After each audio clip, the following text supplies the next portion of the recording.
تو ایمان کے مختلف تقاضے ہیں اور ایمان کے مختلف درجات ہیں، ان کے حوالے سے بات ہو رہی ہے۔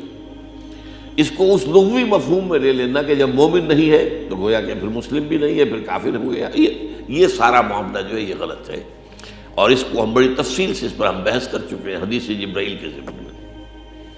اب یہاں جو بات بیان کی جا رہی ہے، جس کو ہم عام معنی میں کہیں گے شرافت، مروت، کسی شخص میں شرافت اور مروت کا تقاضا یہ ہوگا، آپ جو چیز اپنے لیے پسند کر رہے ہیں اپنے بھائی کے لیے بھی وہی پسند ہے۔ اچھا، بھائی ایک وہ ہے جو ماں جایا ہے، آپ کا حقیقی بھائی ہے، ظاہر بات ہے کہ اس میں سب سے اقدم وہی رہے گا، سب سے پہلے وہی رہے گا۔ اس کے بعد بھائیوں میں کزنز ہے، وہ جو آپ کے دادا دادی کی اولاد ہے وہ بھی پھر بھائیوں میں آ جائے گا۔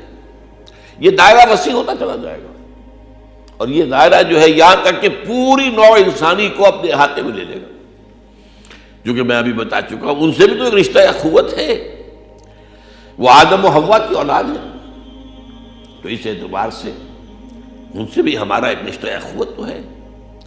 تو اگر ہمیں کوئی خیر ملا ہے تو ہمارے ایمان کا تقاضا یہ ہے کہ وہ خیر ہم پسند کریں کہ ہر بھائی کو ملے، درجہ بدرجہ، الاقرب فالاقرب، الاقرب فالاقرب، لیکن درجہ بدرجہ یہ بات پھیلتی چلی جائے گی۔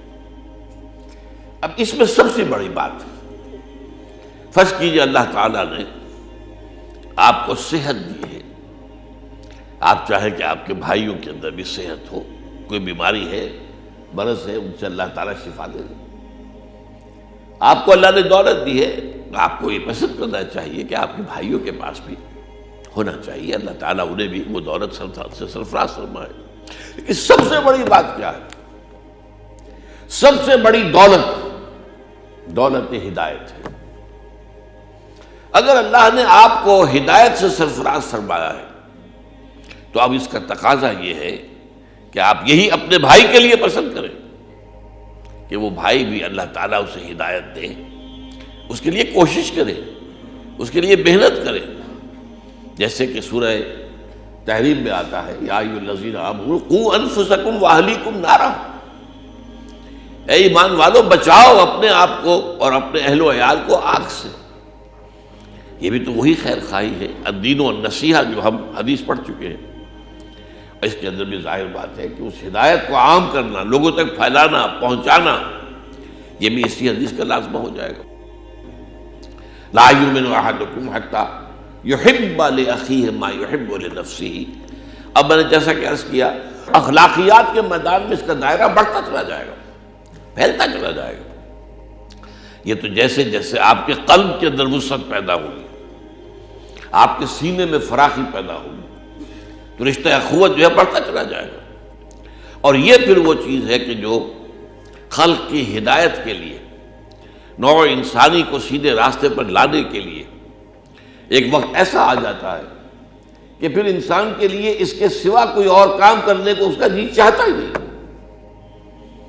جب حضور نے یہاں تک فرما دیا حضرت علی سے رضی اللہ تعالیٰ عنہ، یا علی ان یہدی اللہ بک رجلا واحدا خیر لک من حمر النعم، اگر تمہارے ذریعے سے اللہ تعالیٰ کسی ایک شخص کو بھی ہدایت دے دے تو یہ تمہارے لیے سرخ اونٹوں سے بڑی دولت ہے۔ بڑی حکیمانہ، یہ بھی جواب الکلم میں سے بات ہے، اور دیکھیے کیسے بات کو جمع کیا گیا ہے۔ ہدایت تم نہیں دے سکتے، ہدایت تو اللہ دے گا۔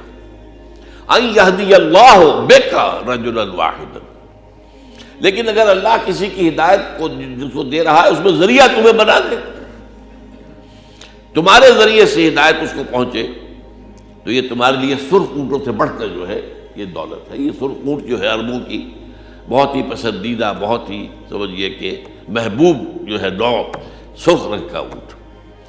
یا علی ان یہدی اللہ بک رجلا واحدا خیر لک من حمر النعم۔ تو اب ظاہر بات ہے یہ جو ہم صوفیہ کے بارے میں پڑھتے ہیں، انہیں تو اسی چیز کی غرض تھی کہ لوگوں تک ہدایت کا کلمہ پہنچ جائے، انہوں نے کوئی جائیدادیں تو نہیں بنائی۔ یہ اولیاء اللہ، یہ دوسری بات ہے کہ آج ان کے مقبروں پر کیا ہو رہا ہے، مشرکانہ حرکات ہو رہی ہیں، بدعات ہیں، بہت ہی شریعت کے خلاف افعال سر انجام پا رہے ہیں، میلے لگے ہوتے ہیں اور میلے میں عصمت فروشی کا دھندا بہت بڑے پیمانے پر ہوتا ہے، یہ سارا کچھ ہو رہا ہے اور ہو رہا ہے ان کے نام پر۔ اور جو گندی نشکین ہیں وہ عیاشیاں کرتے ہیں، انہوں نے تو عسرت میں زندگی گزاری تھی۔ بابا فرید شکر گنج رحمۃ اللہ علیہ کے بارے میں آتا ہے بسا اوقات اس کے سوا کچھ نہیں ہوتا تھا کہ پانی میں تھوڑا سا نمک ڈال کر اس سے سوکھی روٹی جو ہے وہ ذرا گیلی کر کے کھانی۔ انہوں نے زندگی اس طور سے گزاری، انہوں نے کوئی کاروبار نہیں کیا، حالانکہ کاروبار کرنا کوئی حرام تو نہیں ہے، لیکن ایک سینس آف ویلیوز ہے۔ کاروبار سے مجھے کیا حاصل ہوگا؟ کوئی معاش حاصل کر لوں گا، اور اگر میرے ذریعے سے اللہ ہدایت پھیلا دے تو جو کچھ مجھے آخرت میں حاصل ہوگا اس کا تصور بھی نہیں کیا جا سکتا۔